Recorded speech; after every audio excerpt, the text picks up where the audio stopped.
തൃത്താല മേഖലയിലെ കോക്കാട് ഒതളൂർ പ്രദേശങ്ങളിൽ മോഷണം പതിവായെന്ന പരാതി. ഒരാഴ്ചയ്ക്കുള്ളിൽ വിവിധ വീടുകളിൽ നിന്നുമായി 4 ലക്ഷത്തോളം രൂപയുടെ സാധന സാമഗ്രികൾ മോഷ്ടിച്ചതായാണ് പരാതി. കവർച്ചാ സംഘം സഞ്ചരിക്കുന്ന CCTV ദൃശ്യങ്ങളും ഇതിനകം പുറത്തു വന്നു.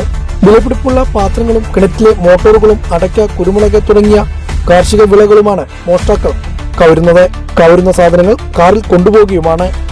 കോക്കാട് സ്വദേശി അഡ്വക്കേറ്റ് വിജീഷ് ബാബുവിന്റെ വീട്ടിൽ നിന്നും 1.5 ലക്ഷം രൂപ വില വരുന്ന പാത്രങ്ങളും ഒതളൂർ സ്വദേശി ചന്ദന്റെ വീട്ടിൽ നിന്നും ചാക്കുകളിൽ നിറച്ചു വെച്ച അടക്കയുമാണ് നഷ്ടമായത്. ഒതളൂർ പ്രദേശത്ത് പല വീടുകളിൽ നിന്നും വിലപിടിപ്പുള്ള ചെമ്പുകളും മോട്ടോറുകളും മോഷണം പോയിട്ടുണ്ട്. നിരവധി തവണ തൃത്താല പോലീസിൽ പരാതി നൽകിയെങ്കിലും കാര്യമായ അന്വേഷണങ്ങൾ നടക്കുന്നില്ലെന്നാണ് ആക്ഷേപം.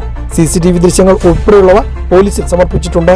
പോലീസിന്റെ ഭാഗത്തുനിന്നും കാര്യക്ഷമമായ നടപടികൾ ഉണ്ടാകണമെന്നാണ് നാട്ടുകാരുടെ ആവശ്യം.